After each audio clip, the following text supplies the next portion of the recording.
আলহামদুলিল্লাহ নাহমাদুহু ওয়া নাস্তাঈনুহু ওয়া নাস্তাগফিরুহ ওয়া নাউযু বিল্লাহি মিন শুরুরি আনফুসিনা ওয়া মিন সাইয়্যাতি আ'মালিনা মান ইয়াহদিল্লাহু ফালা মুদিল্লা লাহু ওয়া মান ইউদ্লিলহু ফালা হাদিয়া লাহু ওয়া নাশহাদু আন লা ইলাহা ইল্লাল্লাহু ওয়াহদাহু লা শারীকা লাহু ونشهد أن سيدنا ومولانا محمدا عبده ورسوله أما بعد فأعوذ بالله من الشيطان الرجيم بسم الله الرحمن الرحيم الشمس وضحاها والقمر إذا تلاها والنهار إذا جلاها والليل إذا يغشاها والسماء وما بناها والأرض وما طحاها ونفس وما سواها صدق الله العظيم উপস্থিত মুআজ্জিজ মুহতারাম হাজরিন, হযরত উলামায়ে কেরাম এবং বিভিন্ন জায়গা থেকে আগত প্রাণপ্রিয় ইসলাম প্রিয় ভাই বন্ধুগণ, সর্বপ্রথম সে মহান স্রষ্টার দরবারে শুকরিয়া আদায় করি যে মহান রব্বুল আলামিন আজকের এই দিনে মজলিস ইসলামী আন্দোলন বাংলাদেশ কর্তৃক আয়োজিত এর উদ্যোগে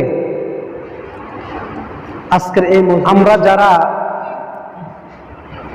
দুনিয়াবি কাজকর্ম ব্যস্ততা থেকে বিরত রেখে জায়জামালা থেকে আল্লাহ তাআলা আমাদেরকে এমন একটা মজলিসে আসার এবং বসার সুযোগ, যেইখানে আল্লাহ এবং আল্লাহর রসুলের দ্বীনের আলোচনা হয়, ওই সমস্ত জায়গা কি করে দাও, প্রশস্ত করে দাও, জায়গা করে দাও। আল্লাহ তাআলা যে আমাদেরকে এই একটা মজলিসে আসার সুযোগ করে দিয়েছেন, সকলে বলেন আলহামদুলিল্লাহ। যেহেতু আল্লাহ তাআলা কোরআনুল কারীমে বলছেন লাইন শাকারতুম লা আযীদান্নাকুম ওয়া লাইন কাফারতুম ইন্না আযাবি লাশাদীদ।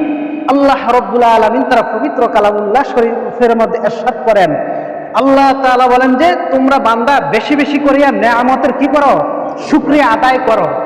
আমরা মনে করি বেশি বেশি খাইলে আর ফল এটা মনে শুকরিয়া না, এটা শুকরিয়া না। সর্ব হালাতে উঠা বয়সা আমার 24 ঘন্টা আর সময়ে আল্লাহ তাআলা যে হালাতে রাখছে, এই হালাতের ভিতরে এই দিন ইসলাম এটা এইভাবে আসে না, এইভাবে বাইশা বাইশা আসে না। অনেক মেহনত, অনেক পরিশ্রম। রাসূল করিম সাল্লাল্লাহু আলাইহি সাল্লাম তায়েফের ময়দানে রক্তাক্ত হয়েছেন, রক্ত জড়াইতে জড়াইতে ফায়ার একদম বালু এভাবে সেলফেল হয়ে গেছেন, কিন্তু রাসূল করিম সাল্লাল্লাহু আলাইহি সাল্লাম তারপরও দ্বীনের দাওয়াত ছাড়ে নাই। আল্লাহর হাবিবকে মক্কা থেকে হিজরত করে মদিনা পর্যন্ত যাইতে হয়েছে। মদিনার যুবক ছেলেরা পর্যন্ত পাগল বলে রসুলকে পাথর মারতে মারতে রক্তাক্ত করে ফেলছে। তারপরে রসুল বেজার হয় না, বদদোয়া করে নাই। আল্লাহর হাবিব সাল্লাল্লাহু আলাইহি সাল্লাম এত কষ্ট পরিশ্রম, নিজে 27টা যুদ্ধের ভিতরে অংশগ্রহণ করেছেন আল্লাহর হাবিব সাল্লাল্লাহু আলাইহি সাল্লাম। মেরে মুহতারাম ভাই, দুস্থ বুজুর্গ, আল্লাহর নবীর সাহাবী, সর্বপ্রথম সাহাবী হযরত সিদ্দিক আকবর রাদিয়াল্লাহু তাআলা আনহু এই ইসলাম গ্রহণ করার কারণে মায়ের খাইতে খাইতে একদম শরীরের ক্ষত বিক্ষত হইয়া অজ্ঞান হয়ে পড়ে আছিল। এরকম একবার না কয়েকবার। কি কারণে? ইসলাম গ্রহণ করার কারণে, দ্বীনের মজলিস করা এবং সকলের কানে ইসলামের দাওয়াত পৌঁছায় দেওয়া। আসলে হেদায়েতের মালিক একমাত্র চাবিকাঠি কার কাছে? আমাদের কাজটা হলো কি? আমাদের কাজটা হলো, যেহেতু আল্লাহ তাআলা কোরআনুল কারীমে বলছে ইন্নাল উলামা ওয়ারাসাতুল আম্বিয়া, হ্যাঁ, উলামায়ে কেরামরা হলেন নবীগণদের কি ওয়ারিস, উত্তরসূরি। চিরকাল নবী থাকবে না, কিন্তু উত্তরসূরি হইয়া এই দ্বীনের কাজ করবে উলামায়ে কেরাম, তারা নায়েবে রাসূল। দেখেন আজকে এই যে এই মজলিসটা করছে, এই যে আয়োজন করা হয়েছে, এটা কে করছে? একজন উলামায়ে কেরাম, মাওলানা মুমিনুল হক সাহেব। 250 লোক থাকলে 40 জন বা 50 জন মুসল্লি সবসময় রেগুলার, আর 200 কি করে না, নামাজ পড়ে না। এইটাও হইতো না, এটাও হইতো না। আমরা একটু দাওয়াত দেওয়ার কারণে রোমে রোমে যাইয়া মেহনত করার কারণে এবং ইসলামের মতো এত সুন্দর বিধিবিধান, এত সুন্দর ইতিহাস, এত সুন্দর কাহিনী গল্প আর কোথাও নাই। মেরা মোহতারাম ভাই, দুস্থ বুজুর্গ, এইভাবে যেমন সরমনাই শায়েখে সরমনাই রহমতুল্লাহ আলাইহি ওনার আব্বার কথা বলতেছি, বর্তমান হুজুরের, আল্লাহু আকবার আল্লাহু আকবার, ওনার আব্বার কথার ভিতরে যে আল্লাহ তাআলা কি ঢুকাই দিছে হিকমত, এই কথা যেই কোনো মানুষ, কোনো মুসলমান যদি শুনে, এইভাবে পাথরের মতো হৃদয়টা মনে হয় যে বরফের মতন গলে যায়। এটা আমি আমি আমি শুনছি, আমারটা বলি, অন্য খারাপটা হোক আর না হোক। এমন একজন মানুষ, মানুষটা কালো, হ্যাঁ একজন কালো।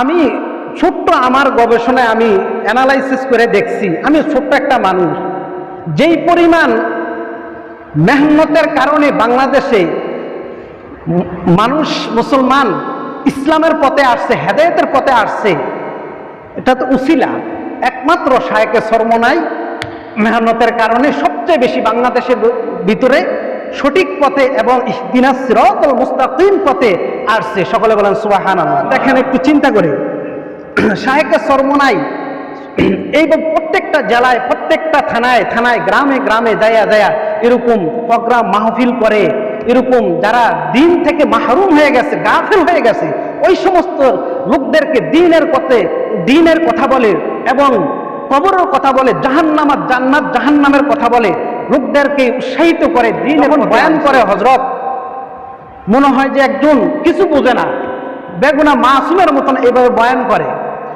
আসলে একটা কথা বলি, এই ক্যাম্পে যে আমি থাকি, সবাইকে আমাকে পছন্দ করে, বাসে না। শায়েখে সরমনাই সারা বাংলাদেশ 18 কোটি 19 কোটি মানুষ সকলে মহাব্বত করে না, ভালো খারাপ এইভাবে যান। আল্লাহর রসুলকে কি সবাই মহাব্বত করছে? পাথর মারছে পর্যন্ত।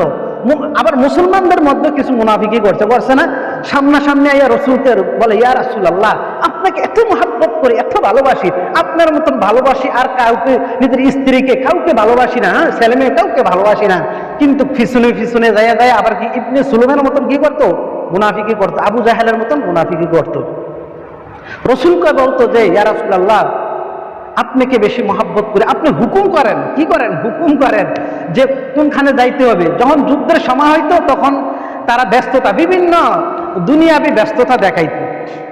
তো যাই হোক, আমি কোরআনুল কারীম থেকে 30 পারায় সূরাতুশ শামস তেলাওয়াত করেছি। আল্লাহ তাআলা এই সূরার ভিতরে 14টা কসম খাইছে। কয়টা? 14টা কসম খাইছে। এবং 14টা কসম খাইয়া বললেন, আমি আল্লাহ তাআলা মানুষদেরকে 2টা যোগ্যতা দান করছি। কয়টা? 2টা যোগ্যতা।